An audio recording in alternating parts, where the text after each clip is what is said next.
हम क्वेश्चन पढ़ते हैं।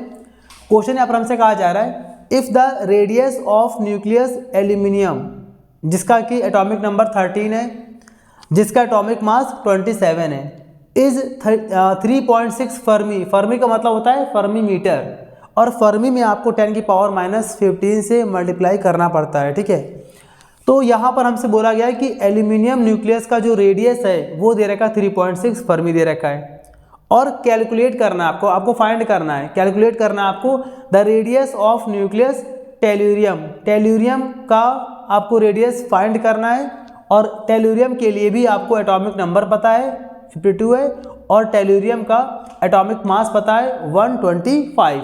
ये हमारा क्वेश्चन है। मतलब कि इस क्वेश्चन में यहाँ पर हम कह सकते हैं कि हमें इस क्वेश्चन में दो न्यूक्लियस पता है। पहला न्यूक्लियस है एल्यूमिनियम और दूसरा न्यूक्लियस यहाँ पर टेल्यूरियम है। ठीक है, और दोनों के ही हमें एटॉमिक मास पता है, दोनों के ही हमें एटॉमिक नंबर यानी कि नीचे वाले नंबर पता है और ऊपर वाला नंबर भी पता है, और उसमें से एक न्यूक्लियस का यानी कि एल्यूमिनियम का आपको रेडियस दे रखा है, और उसमें आपको दूसरे न्यूक्लियस यानी कि टेल्यूरियम के लिए रेडियस फाइंड करना है। ये हमारा अच्छा सा क्वेश्चन था।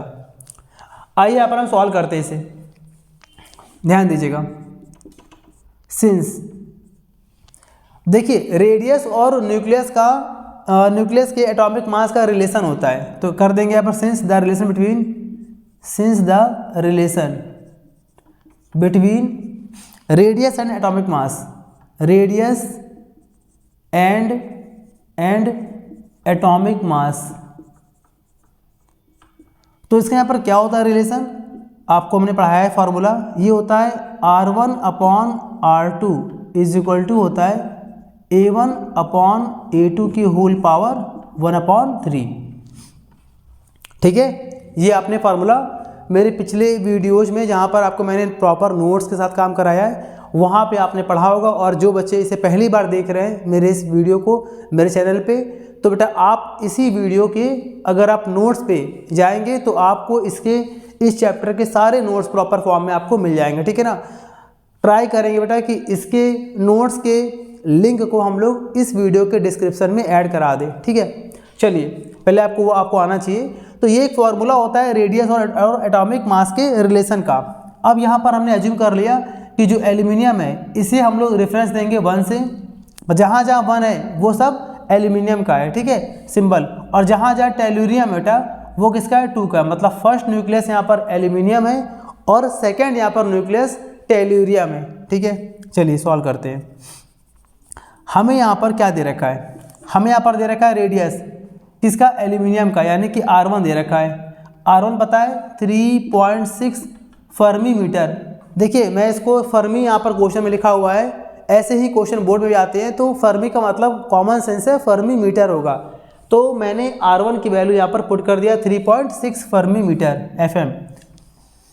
और आपको एल्यूमिनियम का एटॉमिक मास पता है तो उसको मैंने लिख दिया A1 से, आपको यहाँ पर A1 दे रखा है, एटॉमिक मास पहले वाले का 27 दे रखा है।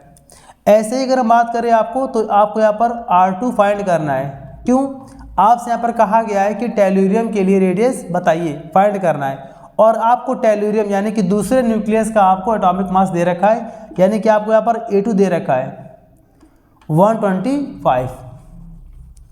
ये बेटा पूरा हमें गिवन है, तो इसके बेस पर यहाँ पर सॉल्व करेंगे हम लोग। जितनी वैल्यू पता है वहाँ अप्लाई कर दीजिए। R1 की वैल्यू दे रखी है 3.6, लगा देंगे 3.6।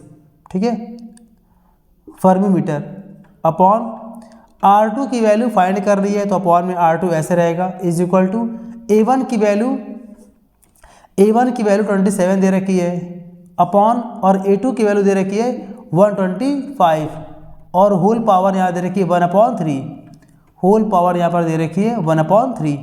अब इसको हमें प्रॉपरली सॉल्व कर लेना है। कैसे करेंगे, 3.6 fermi meter upon R2 is equal to 27 को हम लोग कह सकते हैं 3 का क्यूब, 27 को हम कह सकते हैं 3 का क्यूब, और 125 होता है 5 का क्यूब। तो इसको हम ऐसे कर लेंगे 3/5 की होल पावर 3। 3/5 की होल पावर 3 का मतलब जब 3 की पावर 3 करेंगे तो आएगा 27, और जब 5 की पावर 3 करेंगे तो आ जाएगा 125। ठीक है, ये तो अंदर का है ना, लेकिन इसके पूरे होल पावर क्या है 1/3 लगा देंगे यहाँ पर, हम होल पावर लगा देंगे 1/3। ये आपको बात यहाँ पर समझना है।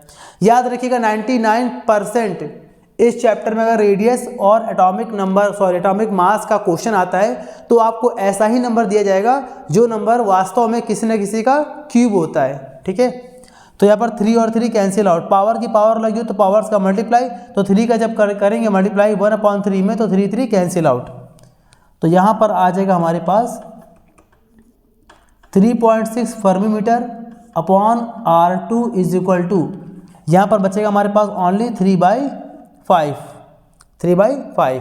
अब यहाँ पर कर लेंगे क्रॉस मल्टीप्लाई, तो मैं यहाँ पर कर दे रहा हूँ। ठीक है, एक स्टेप यहाँ पर मैं कर दे रहा हूँ, एक स्टेप इसके बाद स्टेप यहाँ पर कर दे रहा हूँ, ध्यान दीजिएगा यहाँ पर। तो यहाँ पर देखिए क्रॉस मल्टीप्लाई, तो 3 का इंटू का R2 में तो क्या आएगा 3 into R2 is equal to, और 5 का इसमें आएगा तो आएगा 3.6 फर्मी मीटर इंटू 5। तो यहाँ पर 3 को मल्टीप्लाई में डिवाइड में आएगा तो 3.6 के डिवाइड में आ जाएगा 3, तो 3 से अगर कैंसिल करेंगे तो यहाँ पर क्या आएगा 1.2, और 1.2 का इंटू करेंगे 5 में तो आएगा 6। आप इसे अपने अकॉर्डिंग भी सॉल्व कर सकते हैं। तो यहाँ पे ओवरऑल हमारा आ जाएगा answer R2 is equal to 6 fermi meter. ये बेटा हमारा प्रॉपरली आंसर आ गया है। इस क्वेश्चन को आपने अच्छे से समझ लिया होगा, जल्दी से इसे अच्छे से कॉपी कर लीजिए।